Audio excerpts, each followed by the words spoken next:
मेरा नाम हैरी है और मैं अमेरिका के कैलिफोर्निया के एक छोटे से गांव सेंट्रल एल फार्मलैंड में रहता हूँ। यह कहानी तब की है जब हमारे खेतों में बाजरे की फसल हुआ करती थी। बाजरे की फसल के समय किसान हमेशा खेतों में रहा करते थे, क्योंकि खेतों में बाजरे के अलावा सोयाबीन, मक्का, मूंगफली की फसल भी होती थी और गांव के खेतों में जंगली सूअरों और जंगली हिरणों का बड़ा आतंक था। यह जंगली जानवर फसलों को अक्सर बर्बाद कर दिया करते थे। खेत की रखवाली के लिए अक्सर मेरे फादर ही जाया करते थे। एक बार उन्हें काम के लिए दूसरे गांव जाना था और उस गांव से वह केवल अगले दिन ही वापस आ सकते थे, क्योंकि वह गांव हमारे गांव से काफ़ी दूर था। तो उन्होंने मुझसे कहा कि आज तुम्हें खेत पर रुकना है और खेत की रखवाली करनी है। मुझे इस चीज़ से काफ़ी नफरत थी, रात को खेत में रखवाली करना। ऐसा भी नहीं था कि मैं कभी खेत पर नहीं रहता था। मैं खेत में केवल दिन के समय ही जाता था। मुझे डर लगता था। मैं शाम को ही खेत में चला गया और शायद जो लोग गांव में रहते हों उनको पता हो कि गांव में अक्सर खेतों के बीच में 4 डंडे गाड़कर 4 डंडे पर एक छत का निर्माण कर दिया जाता है।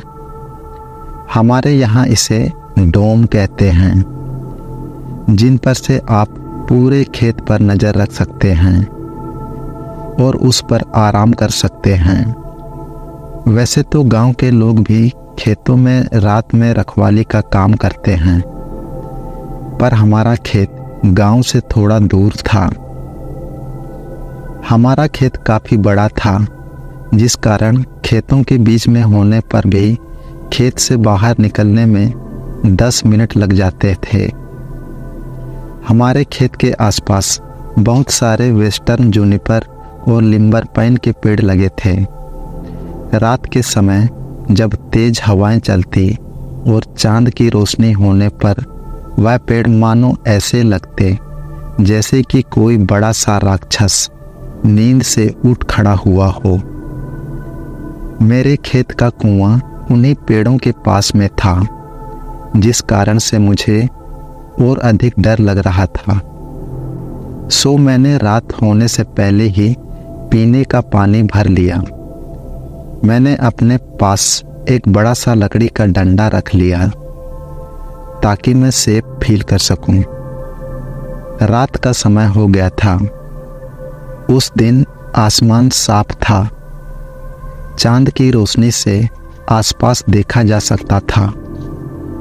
मैंने अपने ऊपर चादर ओढ़ रखी थी। मौसम ठंडा था और मुझे भी ठंड लग रही थी, पर मैं सोया हुआ नहीं था। मैं जागा हुआ था और मैं आसमान को देखे जा रहा था। थोड़ी देर बाद तेज हवा चलने लगी।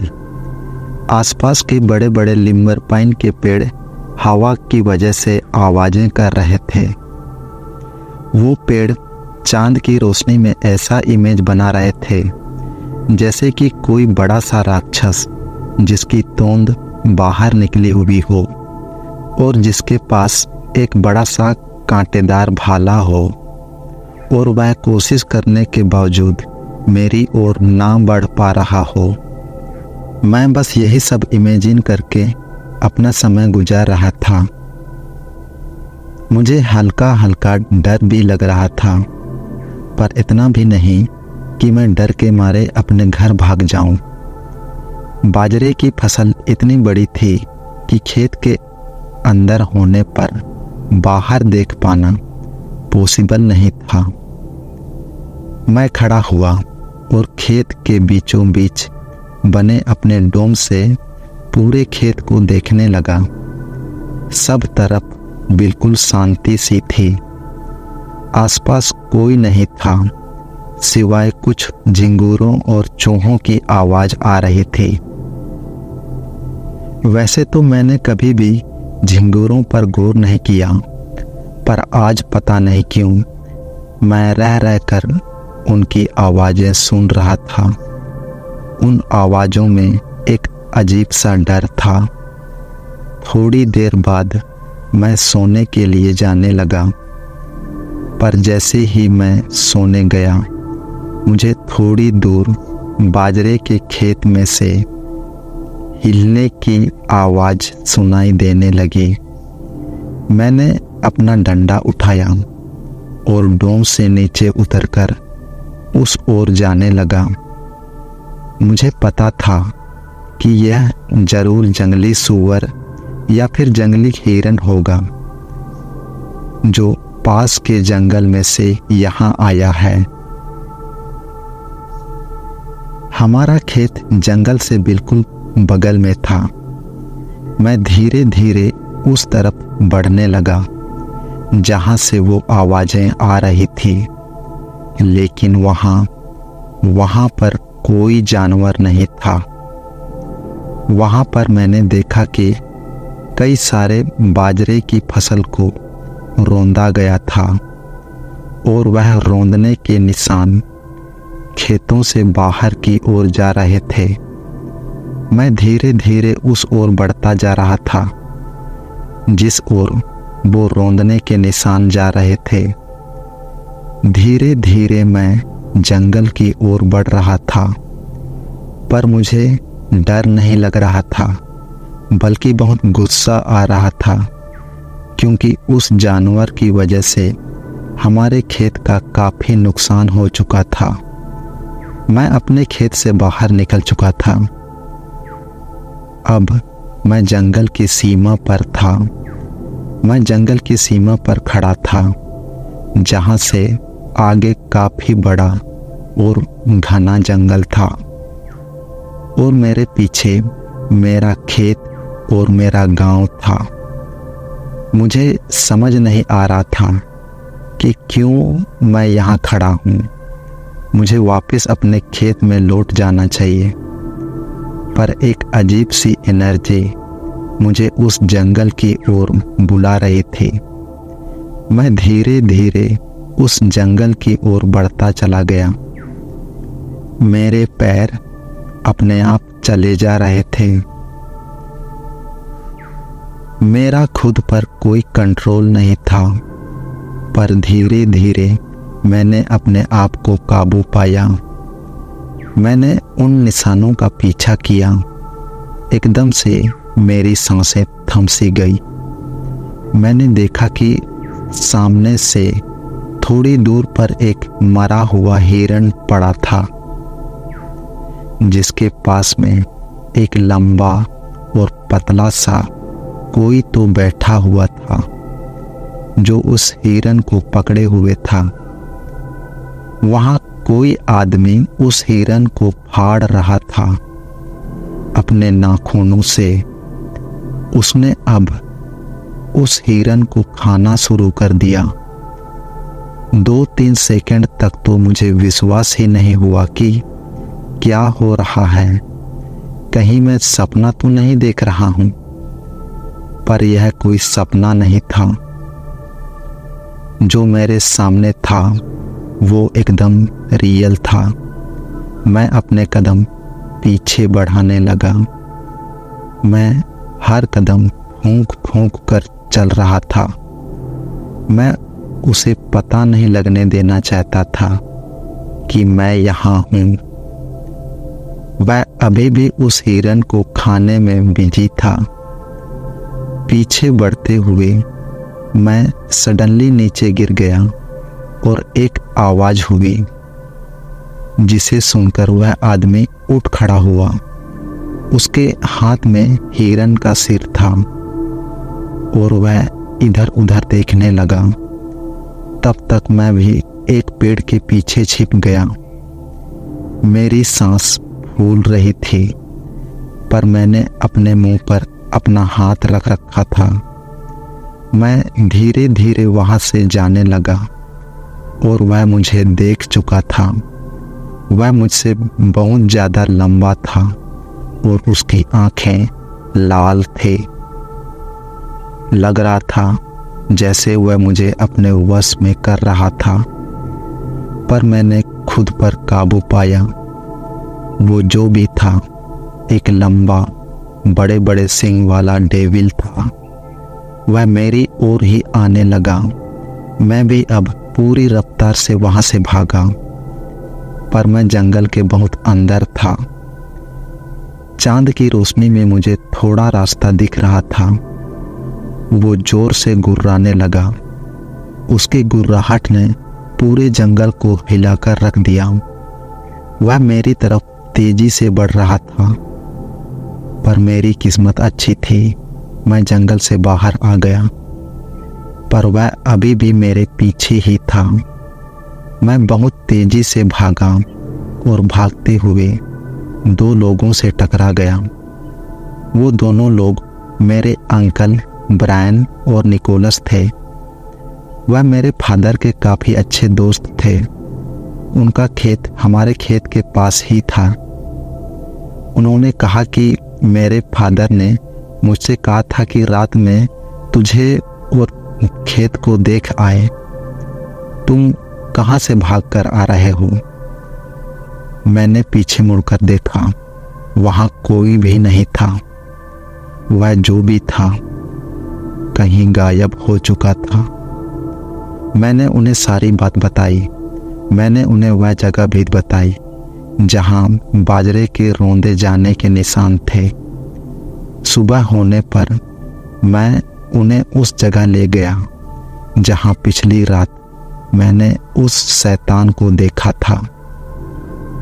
वहाँ पर हिरन का डेड बॉडी पड़ा था। गांव वालों ने मुझसे कहा कि देखो, शायद वहाँ कोई जंगली जानवर था या कोई भेड़िया होगा जिसने हिरन को मारा है। तुमने रात में उसी जानवर को देखा होगा। पर मैं जानता था कि वह लोग मेरी बातों पर विश्वास नहीं करेंगे, पर जो मैंने देखा था वह एकदम सच था। सभी गांव वाले वापस जाने लगे। मैं भी उनके पीछे गांव वापस जाने लगा। वहाँ लोग मुझसे थोड़ा आगे निकल गए थे।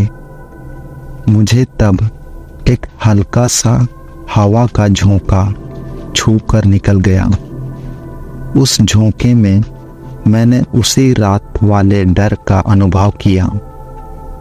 मैं तेजी से भागकर गांव वालों के साथ शामिल हो गया।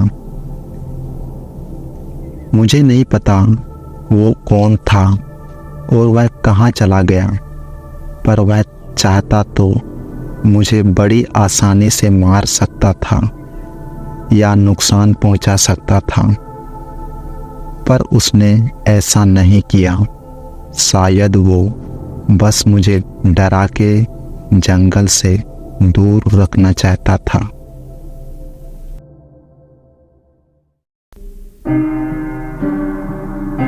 यह कहानी मुझे मेरे फादर ने मुझे बताई थी। हमारे कस्बे में एक पुरानी खदान थी जो बहुत समय पहले ही बंद हो चुकी थी।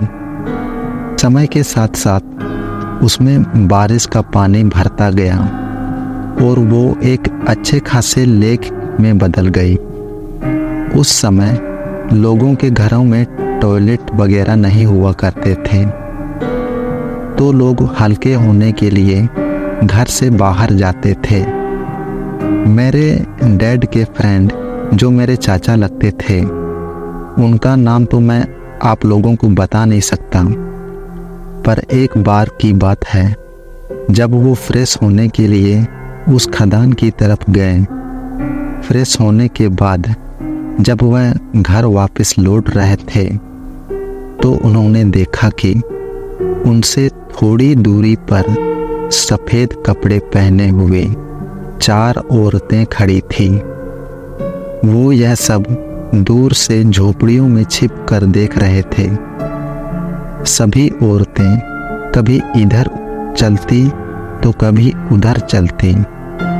उन सभी औरतों ने एक सर्कल बना रखा था जिसमें वह कोई रिचुअल परफॉर्म कर रही थी।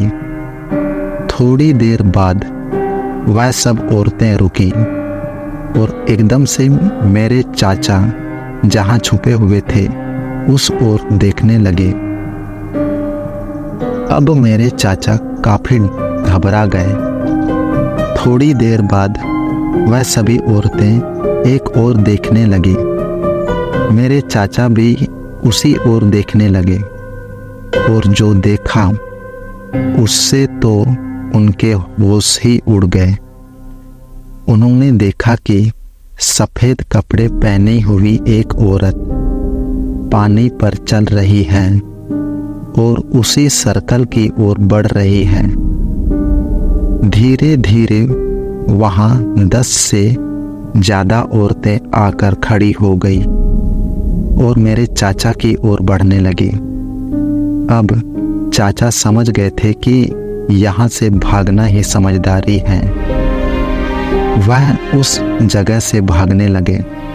वो औरतें भी उनके पीछे तेजी से आने लगी कि तभी उनके कान में एक आवाज़ आई, पीछे देखो। आवाज़ बस उनके कान के पास ही आई थी, पर वह पीछे नहीं मुड़े, बस भागते रहे जब तक कि वह घर पहुँचे। और घर आकर उन्होंने यह सब बातें सबको बताई और पूरे गांव में यह बात आग की तरह फैल गई। लोग अब उधर जाने से डरने लगे। धीरे धीरे सभी ने उस खदान के पास जाना बंद कर दिया।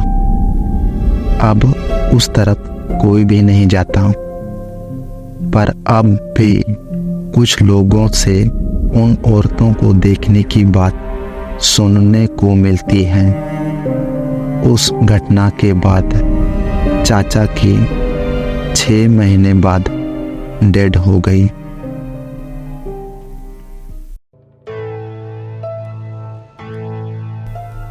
यह बात उस समय की है जब मेरे गांव में कचहरी हुआ करती थी। कचहरी का मतलब अदालत। आप लोगों को बता दूं, यह कचहरी लगभग 150 साल पहले बनाई गई थी और इसे एक राजा ने बनवाया था।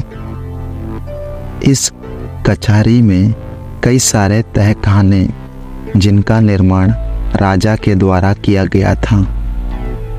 अब तो यहाँ के कारखाने बंद कर दिए गए, पर कुछ सालों पहले यह तहखाने खुले हुए थे और यह स्टोरी इन्हीं में से एक तहखाने पर है। बात आज से लगभग 35 साल पहले की है, जब इस कचहरी को एक स्कूल में तब्दील कर दिया गया था और उन कारखानों को भी बंद कर दिया गया था। पर वहाँ 1 या 2 तहखाने खुले हुए थे जिनको बंद करना अभी बाकी था। वहाँ जो स्कूल था, उस स्कूल में कुछ बच्चों का कहना था कि इनमें से बड़ी अजीबोगरीब आवाज़ें सुनाई देती हैं, मानो जैसे कि कोई जानवर चीख रहा हो। ऐसी आवाज़ बच्चों ने पहले कभी नहीं सुनी थी। बच्चों का यहाँ तक मानना था कि उस आवाज़ को सुनकर वह इतना डर जाते थे कि वह रात को सही से सो भी नहीं पाते थे। तहखाने की तरफ ही उन बच्चों की पानी की व्यवस्था की गई थी, इसलिए उन्हें ऊपर जाने से डर लगता था। यह वहाँ के बच्चों ने ही नहीं बल्कि टीचर ने भी महसूस किया था। कुछ महीनों तक वह स्कूल ऐसे ही चलता रहा। एक दिन की बात है जब उसी स्कूल में ही पढ़ने वाली एक बच्ची लापता हो गई। बहुत से लोग उसकी खोज में निकले। उसकी माँ का कहना था कि बच्ची स्कूल से सीधे घर आई, पर वह अपना टिफ़िन बॉक्स स्कूल में भूल गई थी। तो उसे ही लेने गई होगी। तो सब लोग स्कूल की तरफ चले गए। टीचर भी जल्दी स्कूल से चले जाते थे। इस स्कूल को बंद करने का दरवाज़ा भी नहीं था।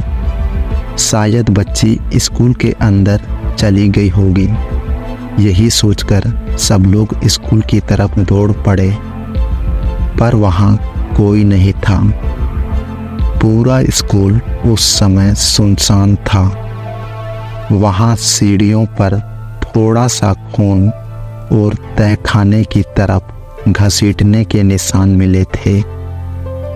लोगों ने तहखाने में जाकर देखा, पर वह तहखाने किसी भूल भुलैया से कम नहीं थे।